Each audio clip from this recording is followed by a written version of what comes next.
I have seen people suffer massively because they don't understand how the world actually works. And when I say they don't understand how the world actually works, they don't understand how money works, how ascending in a job works, how their brain works, how diet works. And because they don't understand those things, they suffer emotionally. So some people will argue that there's no absolute. I think there is one absolute, that we ought, as in a moral exercise, everybody ought to do their best to minimize human suffering. Now, we'll never be able to eliminate it, but I think that that is the thing that we should strive towards. That's the one thing we should all just agree, like, hey, is the thing that you're doing, is that increasing human suffering or decreasing human suffering? That feels like a thing everyone should be able to get behind. Now, I don't think there's any utopias, there's only trade-offs. So now it's like, okay, you have to, one, look at the data. So I had a hypothesis, I tried it. Did it actually reduce human suffering in myself, other people, whatever? So that which is true are the things where you go, oh, if I do that, because it's in alignment with the way the world actually works, then I will reduce suffering. So take glucose. Hey, maybe you want to eat cake and ice cream, but sorry, that's just not how nature worked out. And so if you eat all of that, you end up feeling bad. So even though it's temporarily enjoyable, to your point about inflammation, it happens to attack the inside of your blood vessels, which then also generates the bad cholesterol, which then sticks to the bumps in your inflamed arteries, and you die. So it's like, whether it should or not, it does. And so people that are aligned with the reality of glucose, like, hey, maybe fiber shouldn't slow the absorption of glucose, but it does. And so aligning with those things, they just are true. And you can believe them or not believe them. We will almost certainly over time learn more about the mechanisms and realize we're only partly right now, and that there's a better truth to be, something that is more accurate is probably the right way to think about it. And so we'll refine. And because your ability to understand the way that things actually work and thusly act in accordance and thusly reduce human suffering is why I push back on woo. Because the amount of times I see people that respond super positively to woo, it ends up moving their life backwards. And from a human suffering standpoint. And so it's like, when it's making somebody's life better, whether it's right or wrong, I'm just like, word, rock, do your thing. Exactly. But like when I see people like, they're moving in the wrong direction, I'm like, And woo for woo's sake, just as because you feel like that's going to solve all your problems, like that's not the right way to go. I completely agree with you. And actually, it's pretty painful, even for me, to think these things, because it would be so much easier if I just aligned with what most people think, or if I aligned with a specific religion. Like, at least I would feel like I'm part of a community, right? But the reality is, and I can't fight it, my relationship to existence and why we're here is very personal. And I can't align with what's true. Like, it's true for me. You know, and I think at some point I've had to just lean into that, because otherwise I was constantly... Will you define what you mean by true for you? So you say we have to agree on what's true. No, very much. True doesn't give a shit what we agree on. So what did you say? We have to agree on what's right? Things either are useful or they're not. So meaning, if you believe in gravity, your life is going to be a lot easier than if you don't. Like, imagine for a second that I damaged the part of your brain that allowed you to understand your relationship with gravity. And therefore, like, even you'll see in puppies, they understand, ooh, walk up to an edge, I don't want to go over that. Oh, yeah, So they have an instinctual understanding of like, oh, I can fall and I will get hurt. Or they've fallen an inch and known, ooh, that's an even farther. But we get it, right? So you understand, you don't know that it's gravity, but you know if I step off the roof, I'm going to get hurt. If that gets broken. In fact, there are people that can't feel pain. They always die young. Because there's nothing that tells them, don't step off that high space, don't hold your hand on a burner, because why not? It doesn't fucking hurt. So when people are disconnected from effectiveness, like pain is a way of aligning you to effectiveness. If you do this thing, you will damage your body, and in damaging your body, you're more likely to die. Okay, so all I'm saying is there are ways to behave that line up with things that will, and this is the flaw that I found, that will move you towards your goal. So I'll give you an example. Steve Jobs, and I don't know the story well enough, but it's directionally accurate, was convinced that he could fight the cancer by eating fruit. Yeah. And that's a bunch of fucking sugar. Yeah. And that hastened the decline of a person who I wish were still around. So you get people who think that they're going to pray their cancer away. And while I think that the mind is freakishly powerful, and that in no way, shape, or form am I saying that the mind and aligning your mind and like telling your, like, let me tell you, if I had cancer, I'd be like envisioning my T cells going in and like killing the cancer. I would pray, I would laugh, I would fucking do everything. But I would also look at like, how do I create a genetically specific treatment to me that has some scientific rigor that, you know, is hopefully going to be even more effective. So I would pull out the kitchen sink. But my thing is, we will find over time, one of them actually works better than the other.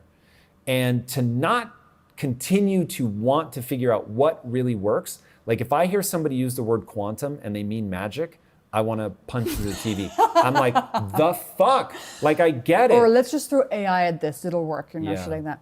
But AI turns me on. But okay, yes, but you get what I mean. I Like do. the thing is, Tom, like my personal relationship to whatever higher self or intuition is one of the main reasons that I've been able to achieve what I have achieved. The fact that I felt when to do things, that I felt which people to meet, which people to talk to, has been fundamental to me making useful stuff and helping people, right? Everything from the design of the cover to the feeling I had when my agent reached out to me, to what posts to do, to how I react to emails I get from journalists or whatever, to which people to call to put in the book, to what kind of stories to do on Instagram. Like a lot of the stuff has been driven by my intuition. Yeah. I don't know what the fuck that is, but it works for Can me. I tell you? Can I tell you what it is? Yeah, tell me. Pattern recognition. So there's a reason that your average 7-year-old is not going to be able to do that. Their brain isn't fully developed. They don't know how to interpret the signals from their body, and they just haven't done enough cycles to be able to put things together. So for instance, I am inhumanly good at identifying who's going to be a prick and who's not. What did you think of I me am- when you first met me? You are instantly warming. No, you know better than that. You are incredibly warming. Thanks. You know that you are. I can tell in the way that you behave. And so, but the reason that I can do that is twofold. One, I probably have a genetic disposition that I can read micro expressions. Maybe I'm also just better at when I see something, I remember it for the next time. So I know that there's part of it I have not earned at all. But the other part of it is that I have spent 15 years, more now, almost 20 years, interviewing people to hire. And so I've seen thousands of people. Actually, the literal number at this point is probably about 1,600. I've seen 1,600 people in an interview setting, and then I got to watch that play out over they actually got hired. Was I right? Was I wrong? And so that's why I asked you when you brought it up earlier. I said, do you have to train intuition? You said yes. So all of my defenses go down. Pattern Cool. recognition, yeah. Seems to be, right? I don't think it's the universe speaking to us. But by the way, I'm very open. If it ends up being that the universe really is speaking to us, word. Like, I don't care. I don't have a dog in the fight. I'm just saying, Yeah. like, we want to figure out what is actually true. Maybe it's just different names. You know, for me, maybe I call it my higher self or whatever, but actually I could be like, hey, pattern recognition software in my brain, like, help me with this one. Like, should I answer this email? And I don't care what we call it. There's But just, here's why I care what we call it. And maybe I'm crazy. But if you say to the people that listen to you, who are all running experiments in their own lives, hey guys, this is intuition. You have to train it. You're going to pick an area and you're going to get good at this. You're going to run tests and come up with a hypothesis about, hey, when my gut feels this way, should I do this thing? And now try it out. Have that hypothesis run and see what happens. Then people, I think, will be more aligned with what they actually need to do in order to get good at that thing. If you're like, hey, you need to sit, close your eyes, and connect to your body. Now, for me, there was a period in my life where connecting to my body told me that something bad is happening at all times. But that was actually from drinking Monster, Yeah. the energy drink. and some people, when so- they connect to themselves, they just want to destroy themselves and destroy everything, Yeah. right? And by the way, I don't actually talk about this, nor do I give any advice on this topic because I'm still in the data gathering phase. So your view on this is actually really helpful because I know that in 10 years, I'm going to want to go into mental health in one way or another. And I'm Interesting. trying to figure out, like, could I do to mental health what I'm doing to glucose, which is find the latest science, turn it into easy tips, and show you visually what impact it's having, because people love seeing images and they believe images, and so it's a good way to illustrate science. And so I'm wondering, like, how do we measure, for example, nervous system state in a way that I can show you to be like, hey, when you shake after something stressful happened, your nervous system calms down, and that's better, and you can see it like this, and that's good for your mental health, right? But like the mental health space is so complicated, and I agree with you. Do you call it woo? Do you call it intuition? Do you call it stress? Do you call it nervous system? Like, I don't even fucking know. Glucose is much simpler. It's like, this is your blood sugar level. It's much easier to understand. Like mental health and your brain. Yes, I think you will be able to have that impact. You are, when Lisa and I were first talking about you, because for people that don't overlap with us, Lisa and I have interviewed you on the same day. And so we were talking about, what we'd read and all that. And I was like, man, she's really good at taking complex ideas and making them accessible. I've read 24 books on glucose, and yours really is, for somebody that wants like an actionable understanding of it, it's money.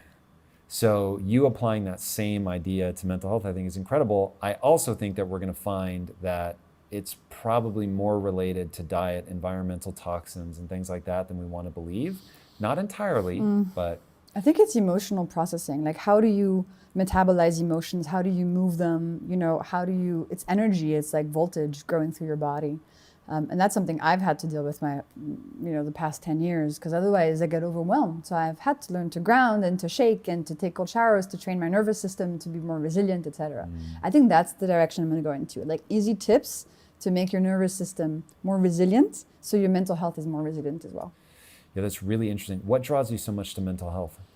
My own suffering. Truly. Just because it was such a black box when I started developing those splitting episodes. I was living in London, and the people I was around, my friends, they were very cerebral, and I felt really, really, really alone. Like I had nobody older to turn to until I moved to California, and then I met people who were like, yeah, you went through a traumatic event, stress is held in the body, like let's move it. Shake, like zebras shake after they were chased by a lion. I knew nothing of that. So I was holding, I think, so much stress in my body. I didn't know what I was supposed to do. I didn't know I was supposed to put it somewhere. I was clueless. I was 19. And so for 10 years, I could never be alone, could never sleep in a house by myself. Whoa, why? I don't understand that. Because existing was so scary to me. And being alone made you aware of that. Yeah. So I always had to be... What is it about being around other people? The funny thing is I get this Safety. so intimately. Safety. I felt more calm. It's like my brain just kind of went to that place when I was alone. Because if I was alone, my brain would be like, hey, why are we in a body? Just like stupid shit. And that would just come back up and I'd be like, no! And just being alone brought that back up. I actually had to, at some point, sit with it. And actually last year, for the first time, I came to LA in October of last year, so exactly a year ago, and I was like, I'm gonna spend 5 weeks alone. And that was like the biggest test of my life, and I was able to do it. But back 10 years ago, I couldn't spend Did you an talk to evening. anybody? Yeah. But I was living somewhere So you were alone. never physically in the same space with Exactly. somebody, but you spoke to other people. And actually, what has helped me so much in my stress of being alone is remembering that I'm not alone, that there are people I love who also exist in this plane, and they're also on this planet. And so feeling like this connection has really soothed that stress. Because of my whole body weirdness thing, I feel disconnected. You know how I explain, like, before birth, after death, for me, it's really easy to see that I'm just part of this soup. As a human, my challenge as Jessie, as a human being, is to remember that even if I'm in this body, I'm still connected to the universe soup. That to me is the biggest challenge. So all my insecurities, I think, and my stresses have stemmed from there. It's very interesting. What do you think about the differences between men and women? Like, I found myself very surprised when you were talking about people being cerebral, and I don't take that as like a positive thing, just people sort of locked in their head. That feels inherently masculine to me in a way that I've never thought through. So I'm just super curious. I don't think so. I think most people are completely disconnected from their bodies. And to me, that's what cerebral means. Like people who are not aware of how their body is doing, what emotions are in themselves. There's this word interoception, which is like the ability to introspect about your internal state. So if I close my eyes right now, like I feel, okay, like there's a bit of like adrenaline in my stomach, like there's energy in my legs, like I can feel everything, you know? And that took me a long time to be able to do. Before I was clueless. So I was just hanging out with people who were in their early 20s, who were studying, who were just like partying and studying math. I mean, I didn't have teachers to turn to who were like, let me explain to you, your body holds stuff. So if your brain does not feel good, maybe look at your body. And then I did craniosacral therapy for the first time. Say that again. Craniosacral therapy. So sacral, so cranio is here, sacrum is the base of your spine. Okay. And so craniosacral therapy is literally you lay down and this person puts their hands under your head and doesn't move for an hour. And What? that puts your body in a state of safety where things can start coming out and processing. So the first time I did it, this person held my head like this, and all of a sudden I started feeling in my legs the exact same pain that I felt when I woke up from my surgery. Intense burning in my sciatic nerves, intense. And then I started crying and crying. It was just stuff in my body that needed to be moved, you know? And until you feel safe, Why would touching your head do that? it just made me feel safe, and it gave my body the space to process what it needed to process. That's how I see it. All right, here's going to be a super random thing. This is one of the most earth-shattering things I ever heard. This changed my thinking about life, no joke. My mom did not mean it to be this deep, but she gave me an incredible insight that ended up influencing my marriage massively. And she said, so that you know, women need to trust a man to have an orgasm. And I was like, what? That was such a bizarre statement. I was like, trust and orgasm? How could they possibly be related? And so that was one of those where I was like, wow. So when you talk about someone putting their hands on your head and you feel safe, that's such a foreign concept to me. And I don't know if that's me and other guys would be like, no, Tom, of course, that's exactly what we feel. Or if it's like all guys in the world right now are tilting their head like a puppy going, what? That's really interesting. I can't relate to that, but that doesn't mean that it isn't fundamental and amazing. We don't know shit, man. I can't tell you exactly why it works. I think the people who practice it, they kind of know Does they're... it matter who they are? Like if a stranger Yes. held your head like that, would you still feel safe? No, I don't think so. So this No. was someone you knew and trusted. No, she was a practitioner that I got introduced to through a friend. And then I did it for years, actually, like once a week. You would just go and she would hold your head for an hour. Yeah. Would you run through the same things or would it be different every time? It's literally, I have no idea. Sometimes I didn't feel anything. Sometimes something would come up and I would feel an emotion or something. But most of the time I felt nothing. It was just a place where I felt like I could finally let my nervous system just like rest. And in that state of rest of the nervous system, stuff that was stuck, were able to come out and move through me, you know? Do you meditate? No, it doesn't really work for me. Because what you're describing is exactly how I feel when I meditate. Other than that it comes out of me, that I don't feel. But the sense of like totally like letting go, relaxation, my nervous system. For me, it's the body. So in order to get to that state, meditation doesn't work. I need to shake or stretch or ground. You know, that works for me. I think just my body is like really, that's what needs to be calmed. I think my mind is okay. It's just that like, it's the body thing.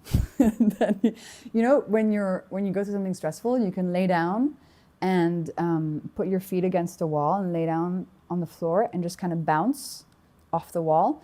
And that rocking soothes your nervous system and really flushes like stress out of your system. Those are the kinds of things I use a lot to move the emotion, because I know that if I don't move them, then I start splitting, you know, a couple of days later. So that's what I've learned. So I'm actually doing pretty fucking good now. I understand. This is really fascinating. Okay, so obviously we have a massive diet approach.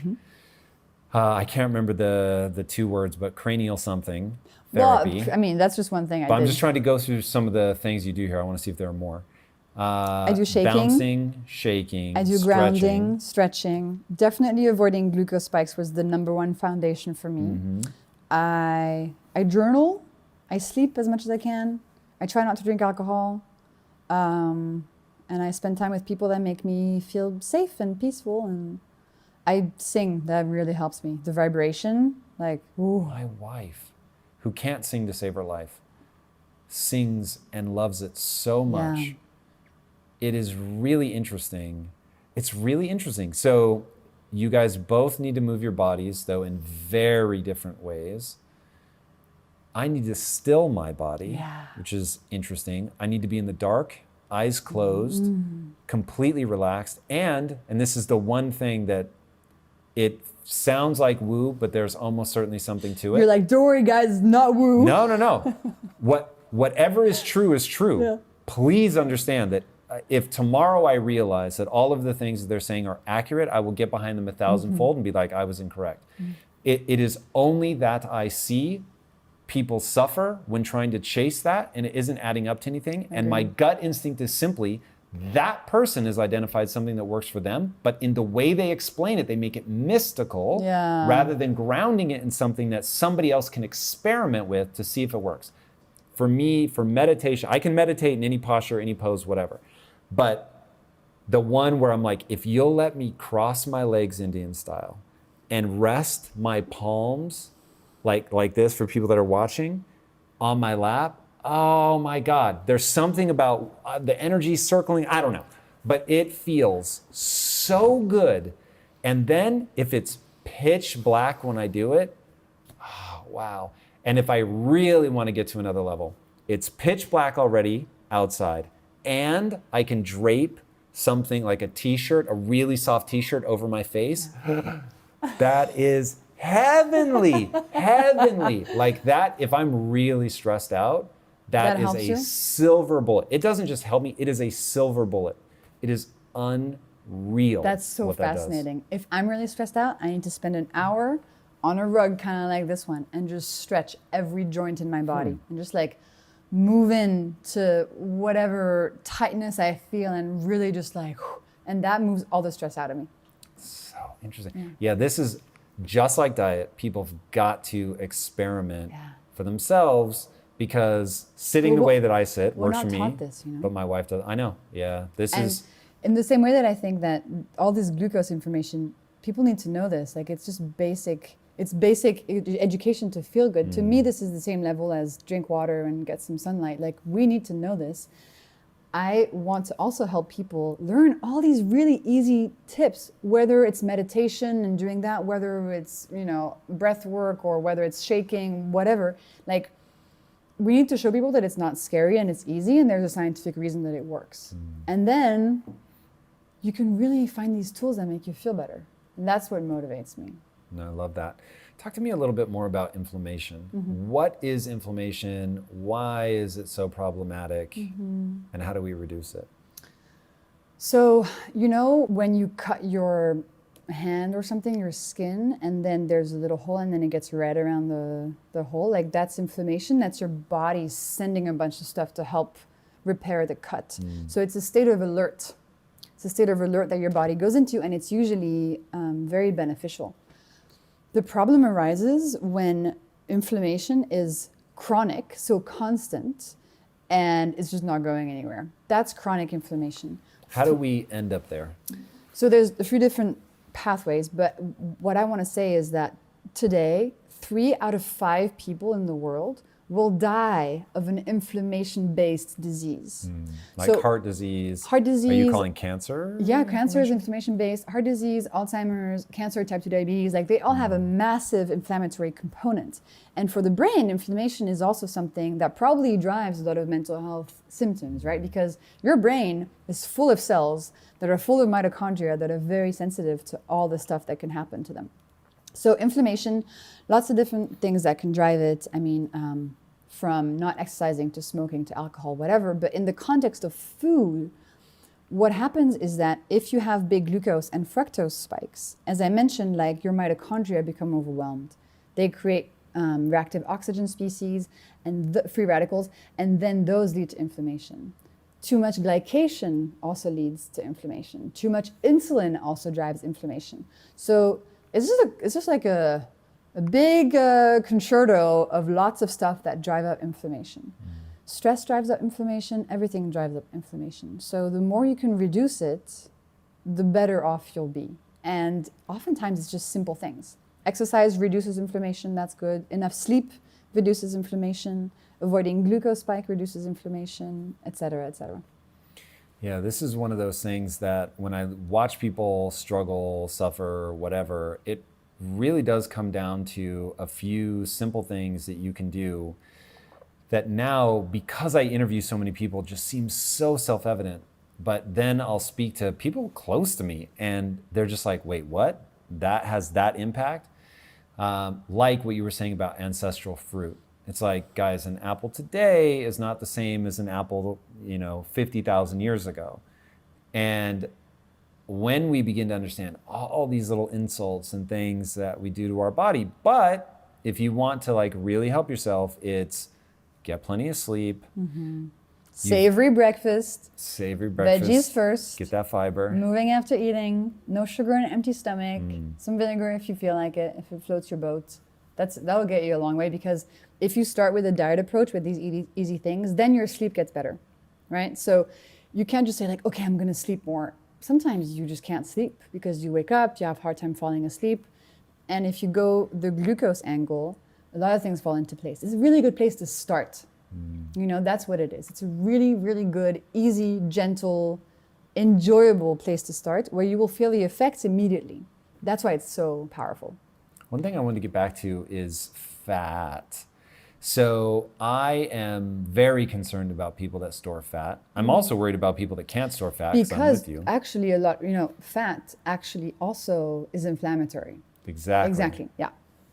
But having fat itself becomes inflammatory. Yes. So thinking of fat as an organ. Yes. So do you agree that thinking of fat as an organ is the right way to think about it? Meaning that it will produce hormones, and that thusly that organ producing hormones affects your body and can make it, like fat protects itself. It doesn't want to be broken down. It wants to resist being burned.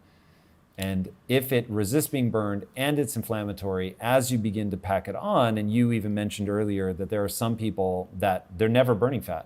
They have so much insulin in their system, which is there because of the glucose, that you can't burn fat if you have elevated insulin levels, which and you're means super hungry and hungry and hungry, even though you have all these reserves. Right. And that's a vicious cycle, and then it fucks up your hunger hormones, and you're hungry all the time, but you have all these reserves. Do I agree fat is an organ? I don't really have a strong opinion about the wording. I agree that fat is something that has an impact, for sure. I find it unfortunate that there's so much stigma around it and shame and all this kind of, industry. stigma around having it. Yeah. This whole industry built on the fact that, if you have cellulite on your legs, you're not worthy of a woman. It's like, what the fuck are you talking about, guys? This whole thing about cellulite being bad was invented in the 70s by a magazine. They were like, what's the next thing we can make women feel really bad about? And they were like, ooh, what about those little dimples women get on their legs? And they were like, cellulite. If you have it, you're not sexy.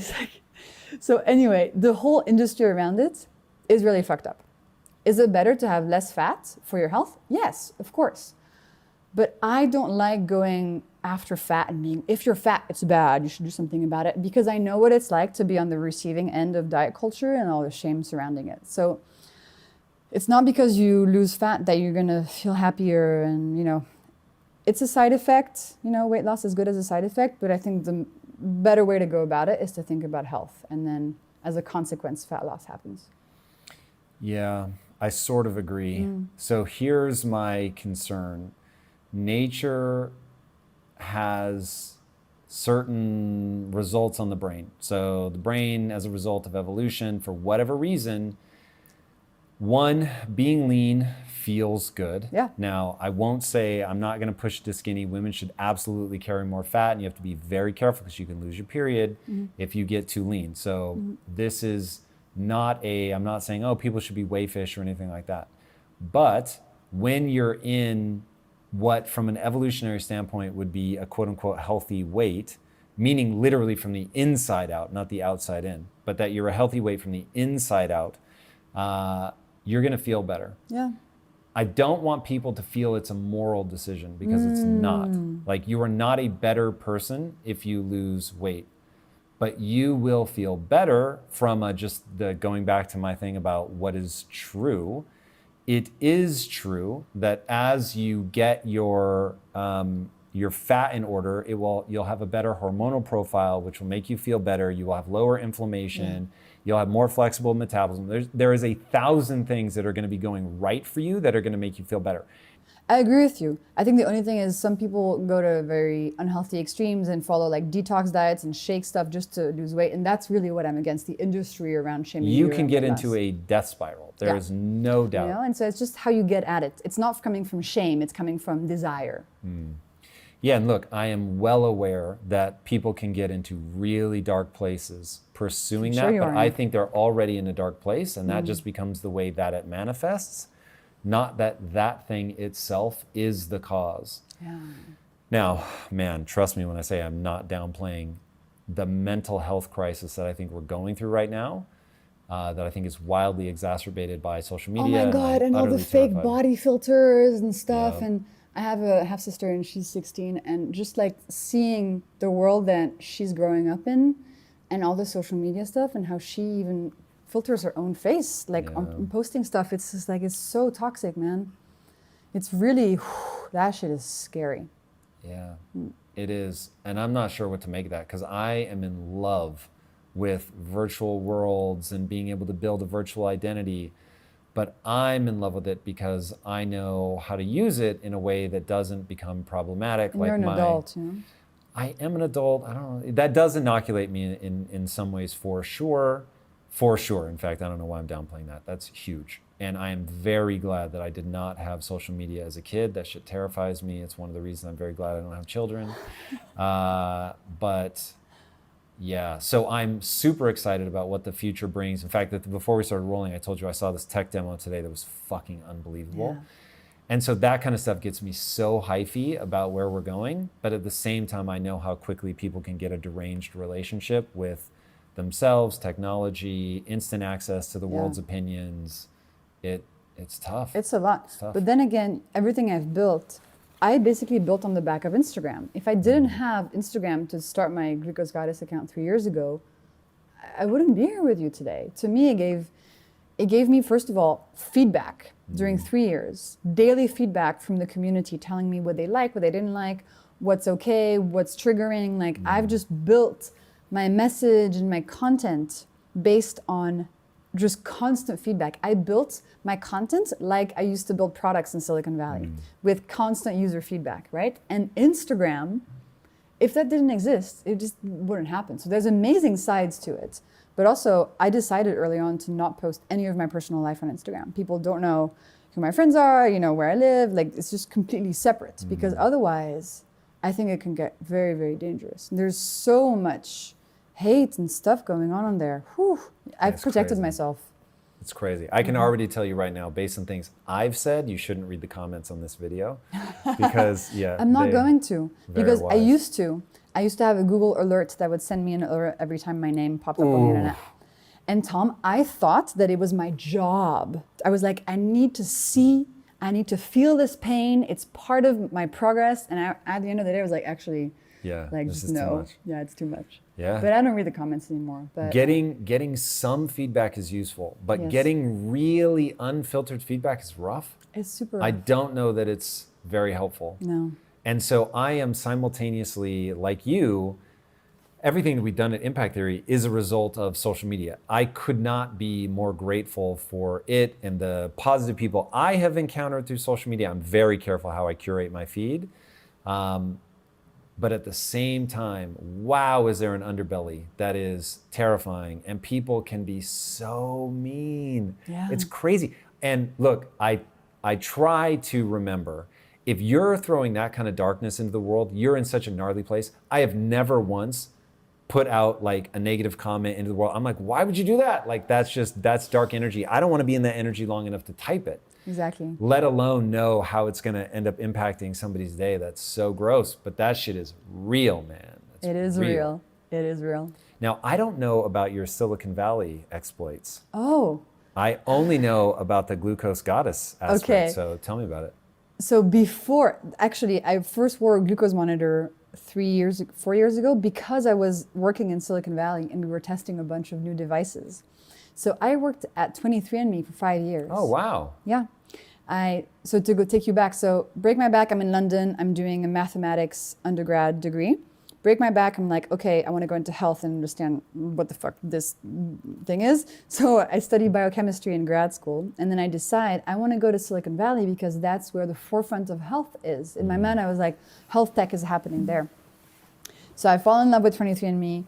I begged them for a job. They gave me an internship, and I ended up staying there for 5 years and leading all of the sort of cutting edge like health stuff we were doing Wow. in terms of integrating new data sources, turning genetic results into action for people, translating science into understandable things, understanding how you build a product, how you work with designers, engineers, how you prioritize features, how you get user feedback. I mean, my time there really gave me an incredibly solid base from which to then build my glucose project. It was amazing. I had the best time. And now you're full-time Oh, into yeah. health. It's been 2 years. So 2 years ago, I left 23andMe. I actually went back last week to give a talk. It was amazing. So 2 years ago, I left to dedicate myself full-time to glucose. And when I first left, because I was in Silicon Valley, and when you're in that environment, whatever idea you have, people are like, start a company, raise $1 million, make a tech product. So I kind of was being sucked into that mindset of like, okay, I guess I have to build a tech company. Thankfully, my intuition or my pattern recognition software, whatever, kept telling me like, I just don't want to raise money. Like raising money feels really not like what we should be doing. So after playing with this idea for 6 months, I decided, no, I'm going to focus on content. And then a couple of weeks later, the woman who's now my agent saw my Instagram and said, hey, I think you should write a book and I want to help you. And fast forward 2 years later, I went from when she met me, I had like 10,000 followers. So I'm from 10,000 to, over 1 million now. This book has sold over 500,000 copies in 4 months. Damn! Throughout the world, 40 languages is being translated into. Congratulations, Thanks. that's amazing. #1 bestseller in 6 countries now. So yeah, I came a long way. Feels like way more than 3 years ago than I started. Feels crazy. like, yeah. It's very impressive. Thanks, Tom. I know what it takes to build something like that. Jessie, thank you so much for coming on. Where you, can Tom. people follow you? Instagram @glucosegoddess, and check out Glucose Revolution, my little baby that I made with a lot of love and care. And knowledge. It really is amazing. It's a Thank you, fantastic Tom. book. All right, everybody, if you haven't already, be sure to subscribe. And until next time, my friends, be legendary. Take care. Peace. If you want to learn how to reduce